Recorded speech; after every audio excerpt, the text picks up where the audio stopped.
जय श्री राम। जय श्री राम महाराज। आज मैं अपना मत यूजीसी के ऊपर रखना चाहूँगा, जिसका प्रोटेस्ट अभी भी चल रहा है। और 2 दिन पहले मैंने वीडियो बनाया था और उसमें मैंने कहा था कि सरकार कोई ना कोई निर्णय लेगी या कोई ना कोई ऐसा तरीका आएगा जिससे कि इस पे स्टे हो जाएगा। जो इतना ये बवाल मचा हुआ है, ठीक है, ये प्रेशर के लिए अच्छा था, सरकार की भी आंखें खुलनी चाहिए थी और सरकार की आंखें खुली। सुप्रीम कोर्ट, माननीय सुप्रीम कोर्ट ने इसको स्टे दे दिया यूजीसी कानून को, और सरकार ने भी इसमें अपना मत नहीं रखा। सरकार ने भी इसको रोका नहीं, कोई अपना मत नहीं दिया ऐसा जिससे कि ये लगे कि सरकार इसके खिलाफ है। इट मीन कि यही प्रूफ होता है कि भाई सरकार इसके साथ है।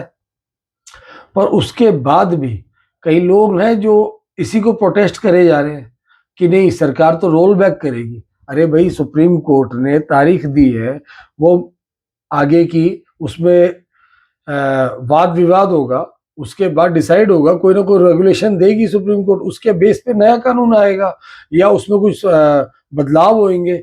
जो भी होगा अच्छे के लिए होगा। इसमें सारे समाज का भला रखा जाएगा, सारे समाज को देखा जाएगा। अब आप ये कि नहीं, हम तो प्रोटेस्ट ही करेंगे कि सरकार आए और झुक जाए हमारे आगे, नरेंद्र मोदी जी आए और वो माफीनामा लिख के दे दें, अमित शाह जी आए और वो अपनी गलती स्वीकार करें, ऐसा तो पॉसिबल नहीं है ना किसी सरकार के लिए। भाई, हम भी स्वर्ण समाज से आते हैं, लेकिन हमारी ये तो मत नहीं है, क्योंकि हमें पता है कि जो विपक्ष में बैठा है वो तो कतई नहीं कर सकता ये काम जो बीजेपी सरकार कर सकती है। क्योंकि मैं किसी के, ये नहीं कि मैं बीजेपी का अंधभक्त हूं, लेकिन मुझे ये पता है, भाई हमने 30 साल से राजनीति को इतनी डीपली देख रहे हैं, तो हमें इतना भी अंदाजा नहीं है।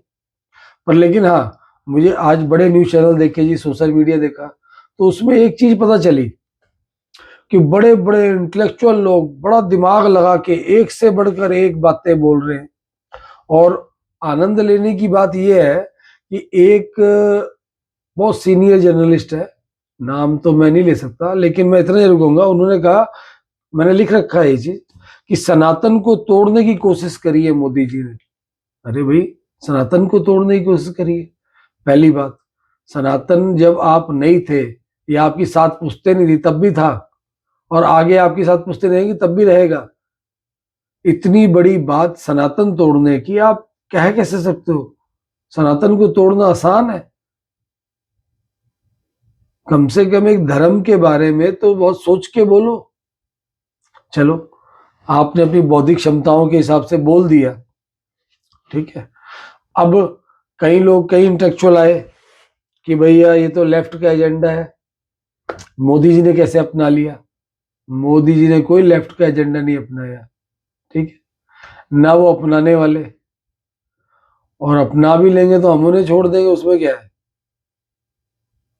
लेकिन बड़ी बात यह है कि कई लोग बड़ा विवाद खड़ा कर रहे हैं कि भाई कई ब्राह्मणों ने बीजेपी को छोड़ दिया है, कई स्वर्ण समाजों ने बीजेपी को छोड़ दिया है, त्याग कर दिया उसका।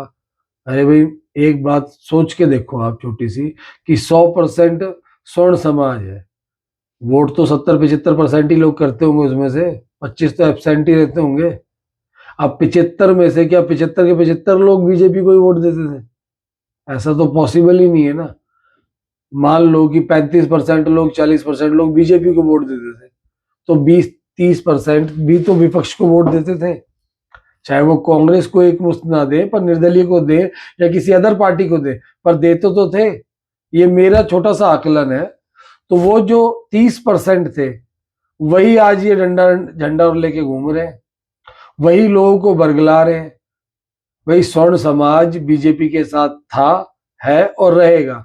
मैं इतने कॉन्फिडेंस से इसलिए कह रहा हूं क्योंकि पूरा समाज उठ के नहीं आया है किसी एक के पीछे, और कभी आएगा भी नहीं, क्योंकि ब्राह्मणों में या स्वर्ण समाज में अलग ही बौद्धिक क्षमताएं हैं, वो इस प्रकार का काम नहीं करते।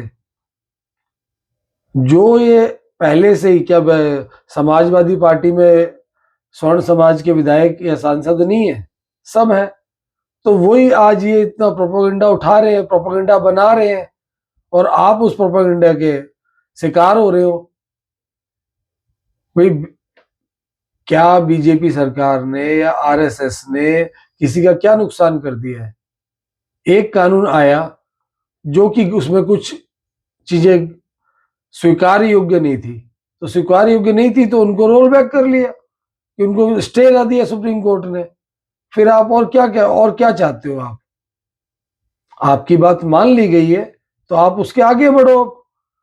भाई जितने भी विपक्षीय दल है या विपक्षीय सांसद विधायक जो भी है, जो पार्टी जो कि देश चला रहे हैं भाई, ठीक है ना, आप मुझे ये बताओ, आप सब लोग सारी संसदीय बोर्ड में तो सारे लोग थे क्या? संसद के अंदर किसी की आवाज नहीं है क्या? संसदीय बोर्ड में किसी पार्टी के नेतृत्व नहीं है? सबका है।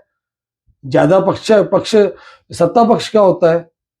पर उसके बाद भी क्या किसी विपक्षीय सांसद ने या किसी ने इस पे ऑब्जेक्शन उठाया, या किसी ने भी कुछ बोला? ये बात बाहर आई, हाँ, जब कानून बन के आ गया तो सड़कों पे सारे लोग निकल गए।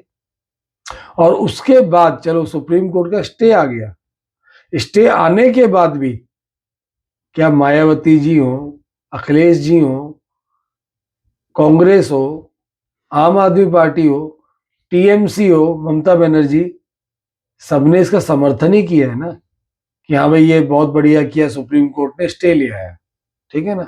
नहीं हो तो अखबारों की कटिंग पढ़ लो आप सब लोग, कि भाई इसमें स्टे नहीं हुआ है, या सबने समर्थन किया है कि नहीं किया है। पर उसके बाद भी सब लोग शुरू हैं।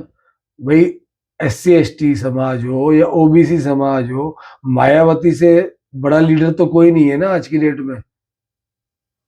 डॉक्टर भीमराव अंबेडकर के बाद, काशीराम जी के बाद आज मायावती जी हमारे प्रेजेंट में सबसे बड़ी नेता है SC ST समाज की, OBC समाज की।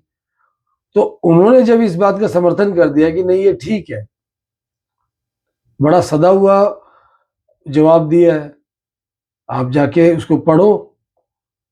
और उसके बाद भी सब बीजेपी की गलती निकाले कि नहीं मोदी जी ये तो गलत है, और लोग बाग झंडे फाड़ रहे हैं बीजेपी के, लोग बाग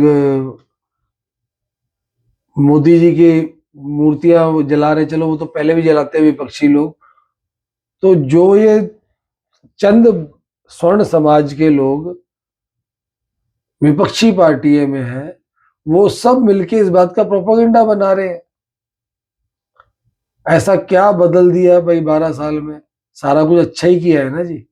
उसके बाद भी आप सब लोग अगर मोदी के खिलाफ है, या बीजेपी के खिलाफ है, या आरएसएस के खिलाफ है, तो खिलाफ रहने में कोई दिक्कत नहीं है, लोकतंत्र सबको इजाजत देता है। लेकिन उसका एक तरीका है और उसकी एक लिमिट है। लिमिट से आगे तो ना जाओ। लिमिट से आगे जाके क्या मिलेगा? हमारे ही देश का नुकसान है, हमारे ही देश की बाहर छवि खराब होगी। देखो इस प्रकार के प्रोटेस्ट हो रहे हैं। भाई मेरी छोटी सी बुद्धि है, और उस छोटी सी बुद्धि में मैं जो बोल सकता था, जो मेरे समझ में आया, वो मैंने बोला। किसी को अगर इस मेरी बातों से भावनाएं आहत हुई हैं, या किसी को बुरा लगा है, तो मैं क्षमा योगी हूँ महाराज। भाई हम तो ब्राह्मण आदमी है, हाथ जोड़ के माफी मांग लेते हैं, हमें कोई प्रॉब्लम नहीं है, हमें कोई शर्म नहीं आती इस चीज में। तो प्लीज अब जो भी है इन सब चीजों को करके आगे बढ़े, मूव ऑन करें। हर चीज में मूव ऑन में फायदा है। बाकी बहुत बहुत धन्यवाद। जय जय श्री राम। जय श्री राम।